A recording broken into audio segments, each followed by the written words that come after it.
Buenas, soy el doctor Carlos Martínez y hoy vamos a hablar de mareos y vértigo. Vamos a focalizar lo que es el vértigo agudo, pero también vamos a ver el vértigo más frecuente en consultorio externo, que es el vértigo posicional. Entonces, cuando un paciente acude por mareos, ya sea al consultorio externo o a la guardia, antes era muy común que el paciente o que tratamos de que el paciente describa qué siente cuando está mareado y usamos la respuesta del paciente para hacer un diagnóstico diferencial. Nosotros los clasificamos en 4 grupos: en vértigo, que es la sensación subjetiva u objetiva de giro. El paciente refiere que le giran las cosas o gira él, y eso hablaba de un trastorno vestibular. El segundo grupo es la sensación de presíncope, que es la sensación inminente que uno va a perder, que tiene la sensación de pérdida de conciencia, y hablamos de causas cardíacas. La inestabilidad, que hablamos de causas que podían ser una causa cerebelosa o propioceptiva, y causas menos específicas, como la sensación de embotamiento o sensación de cabeza vacía, que pueden deberse a causas psiquiátricas o metabólicas, o un paciente que ha tenido un problema vestibular, lo ha resuelto, pero ha quedado con cierta secuela y tiene esta sensación. Lo que se ha visto en el 2010 en un estudio, que los pacientes cambian el síntoma a los minutos, y lo otro es que no necesariamente el vértigo, y esto está demostrado, que se deba a un problema vestibular. Se ha visto que también se ve en causas cardíacas, por ejemplo, en pacientes que tienen arritmia, refieren vértigo. La sensación de inestabilidad no necesariamente es de un problema cerebeloso propioceptivo, también se ve en el vértigo posicional, que es un trastorno vestibular, y por lo tanto la clasificación actual va a tomar 2 variables muy importantes. Uno es la duración y lo otro es el factor desencadenante, que tomamos como si el mareo es provocado con los cambios de posición. Es decir, cuando el paciente viene por mareos, no es necesariamente, uno lo puede hacer de tratar de que describa cuál es el síntoma. No, eso no es lo importante. Si vamos a establecer una clasificación de acuerdo a las 2 variables antes mencionadas, que es la duración y si el mareo está provocado por los cambios de posición. Entonces vamos a tener 3 síndromes vestibulares, 4, ya ahora los voy a nombrar.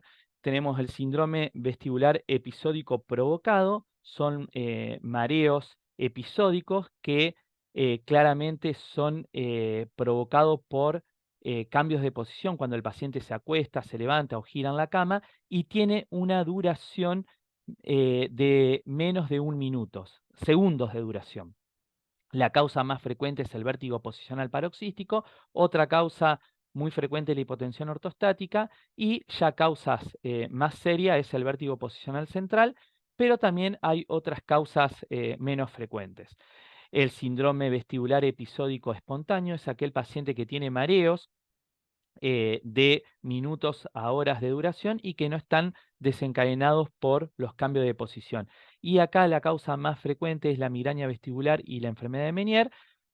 Otras causas menos frecuentes no, sino causas más graves, es el AIT de territorio posterior. Y por supuesto, otras causas acá más raras son las arritmias, los ataques de pánico, y uno de los síndromes vestibulares más frecuentes que vemos en la guardia es el síndrome vestibular agudo, que es el paciente que tiene mareos, que es persistente, que dura más de 24 horas de duración, que se acompaña de náuseas, vómito, inestabilidad, y la causa más frecuente es la neuritis vestibular, que es la causa periférica, y otra causa también muy común es el ACV cerebeloso, que es la causa central. Otras causas más raras, la esclerosis múltiple, la encefalopatía de Wernicke, son otras causas más raras. Entonces, tener en cuenta que acá en un estudio que tiene un muy buen diseño, se vio que los pacientes que acuden por mareos a la sala de guardia, una de las causas más frecuentes son causas médicas, hiponatremia, hipoglucemia, pacientes que cursan con infecciones sistémicas, representan casi el 50%. Esto para tenerlo en cuenta.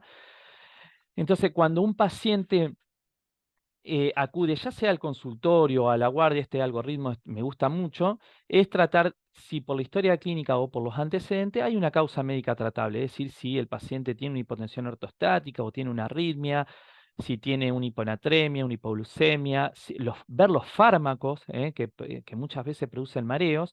Si esto, bueno, no hay ningún antecedente, vemos que si el mareo dura más de 24 horas de duración, estamos en presencia de un síndrome vestibular agudo.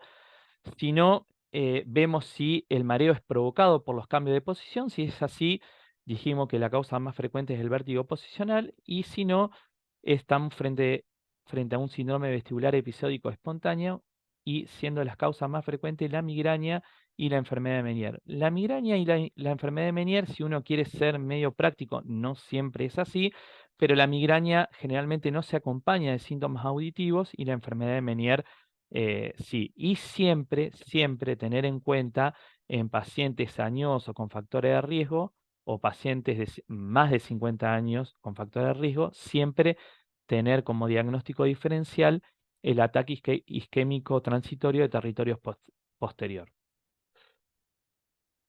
Bien, ahora nos vamos a focalizar en el síndrome vestibular agudo, que es el síndrome que más vemos en lo que es en la internación.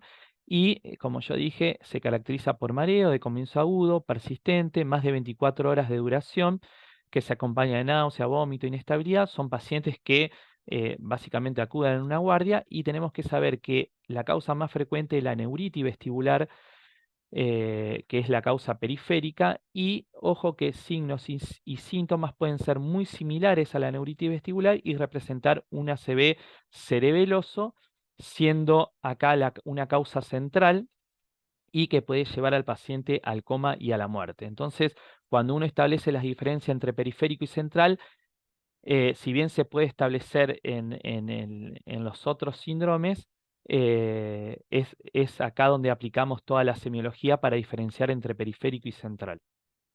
Entonces, hace unos años se publicó que signos semiológicos en lo que es en el reflejo vestíbulo ocular y también en el reflejo vestíbulo espinal podían establecer un diagnóstico de un vértigo central con una alta sensibilidad y especificidad.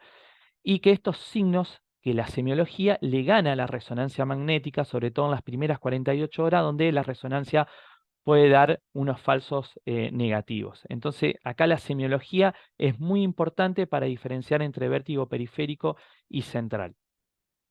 ¿Qué vamos a tomar de la semiología? Vamos a tomar la evaluación del nistagmus, el test impulsivo cefálico, el cover test, la evaluación de la marcha y la ataxia, la audición y las maniobras posicionales. Vamos primero con el nistagmus. Voy acá a tener un nistagmus periférico que va a tener ciertas características, que el nistagmus periférico es siempre unidireccional, siempre va a tener una sola dirección, independientemente de la dirección de la mirada, es decir, si mira hacia arriba, hacia abajo, siempre va a batir en una sola dirección, y el nistagmus es unidireccional y se va a poner más en evidencia cuando yo dirijo la mirada hacia donde bate el nistagmus. Es decir, si acá tengo un nistagmus que bate a la izquierda, si yo le hago mirar a la izquierda es donde más frecuencia, amplitud va a tener y más visible va a ser. También si remuevo la fijación es donde más va a incrementar la amplitud y la frecuencia. Ya vamos a ver cómo removemos la fijación. El nistagmus de tipo central es un nistagmus de dirección cambiante. ¿Qué significa esto? Acá vemos que hay un nistagmus que bate hacia la izquierda, pero cuando yo dirijo la mirada hacia la derecha, me cambia de dirección. Cuando yo encuentro esto, es el típico nistagmus central. También si yo encuentro un nistagmus espontáneo vertical hacia arriba o hacia abajo, es central. Y acá, para prestar mucha atención, es que el nistagmus unidireccional también se ve en los síndromes vestibulares centrales.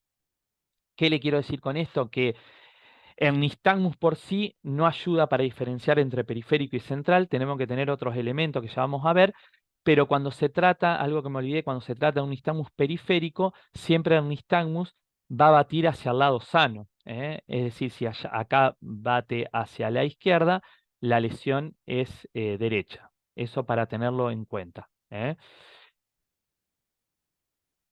Bueno, acá lo mismo, vemos que el nistagmus unidireccional puede ser periférico central, y acá vamos a ver unos ejemplos.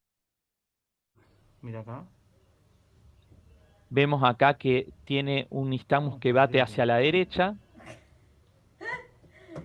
En la mirada primaria sigue batiendo a la derecha, pero si ustedes ven, y acá cuando voy hacia el otro lado disminuye la intensidad, pero como dijimos que bate hacia la derecha, si yo me voy a la derecha, acá se pone muy en evidencia, y esto es bien característico del nistagmus periférico, y está indicando que hay una lesión del lado izquierdo. ¿Cómo sacamos la fijación?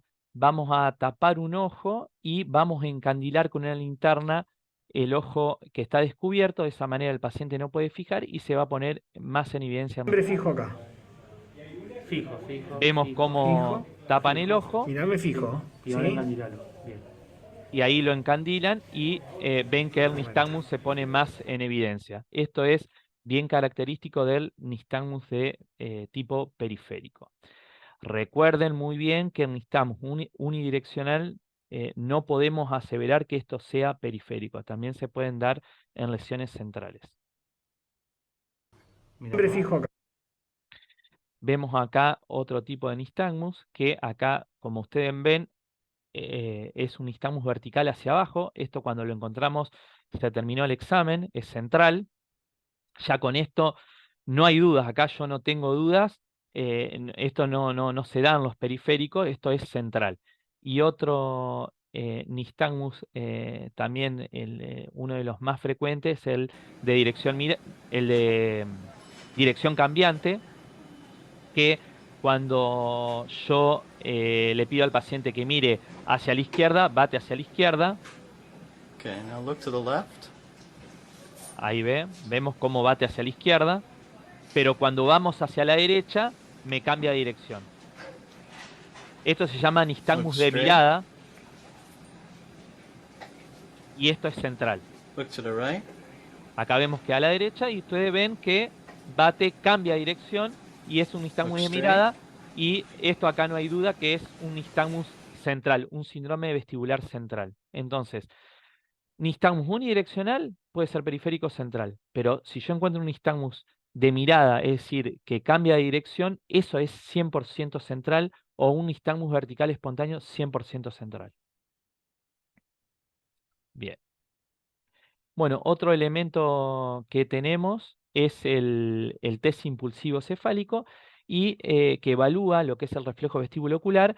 ¿Y cuál es la función del reflejo vestíbulo ocular? Es mantener fija la mirada frente a los movimientos cefálicos. Es decir, si yo le pido al paciente que fije un punto en la mirada primaria, si yo le giro la cabeza hacia la izquierda, van a ver que los ojos van a estar fijos, y esto es porque el vestíbulo da una orden para que los ojos se muevan en sentido contrario de la cabeza, y uno pueda mantener el punto de fijación que yo le pedí. Esto es lo normal, es decir, que el reflejo vestíbulo ocular estabiliza la mirada frente a los movimientos de la cabeza, y esto lo da el reflejo vestíbulo ocular. Ahora, ¿qué pasa cuando yo tengo una lesión periférica? Cuando yo giro la cabeza, los ojos se van con la cabeza, no pierden el punto de fijación, y lo que va a haber es un movimiento correctivo de los ojos en sentido contrario, que eso se hace visible,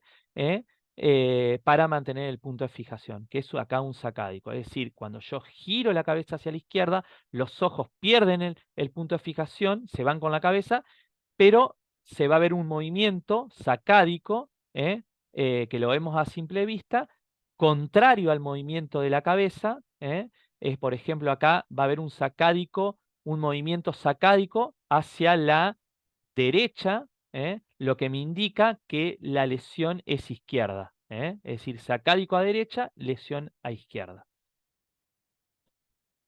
Vemos acá, vamos a ver un video, cuando gira para este lado, para la izquierda, van a ver un sacádico correctivo hacia la derecha, si prestan atención, indicando que hay una lesión vestibular del lado izquierdo. Vemos el video, ahí vamos para este lado, no, pero miren ahora, ese sacádico correctivo que se ve, ahí, Bien, ahí no está. muy bien. Lo vemos de vuelta, ahí no, pero ahora para la izquierda, ese sacádico correctivo hacia la derecha, indicando que hay una lesión vestibular del lado izquierdo. Bien, muy bien. Perfecto. El test impulsivo? Acá lo que le vamos a dar valor es cuando en el contexto de un síndrome vestibular agudo, cuando yo tengo un test impulsivo cefálico normal, es lo más importante porque me está hablando de un síndrome vestibular central. Entonces, ahora cuando tengo un test impulsivo cefálico patológico, como en la paciente que vimos anteriormente, puede ser periférico o central. ¿Y esto es por qué? ¿Por qué puede ser central? Porque si recordamos un poquito de la anatomía vascular, vemos que esta es la arteria basilar, de la arteria basilar nace la arteria cerebrosa anterior-inferior, y de la AICA nace la arteria auditiva. Entonces, si yo tengo un problema en el territorio vértebro-basilar, puede sufrir la arteria auditiva y generar lo que se llama una isquemia laberíntica y que me va a dar un test impulsivo patológico en un paciente que tiene una ACV. Entonces, ¿qué le quiero decir con esto? El valor que acá tomamos es el test impulsivo cefálico normal. Entonces, voy recordando ciertos aspectos muy importantes. Cuando yo encuentro en el contexto un síndrome vestibular agudo, un nistagmus, de mirada, es decir, que cambia de dirección, y un nistagmus espontáneo vertical, eso es 100% central. Cuando yo encuentro un test impulsivo cefálico normal, 100% central. Vamos al otro dato semiológico, que es el cover test, que acá el paciente, cuando tiene una CB, tiene una desalineación vertical de los ojos, que acá la podemos ver. Esto no siempre ocurre, pero acá se ve muy bien que este ojito está hacia arriba y este ojito está hacia abajo.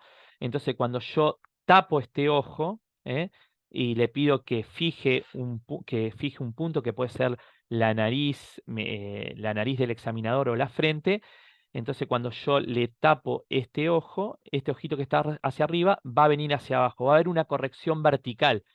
Cuando yo tapo este ojo, este ojito que está hacia abajo, va a haber una corrección vertical.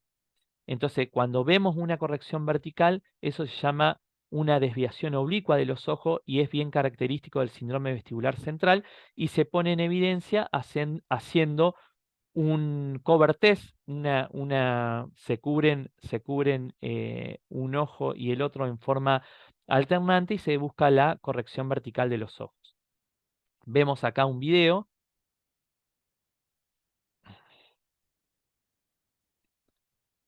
Acá la clave está en fijarse en un ojo. I'm going to cover your eye and then keep looking.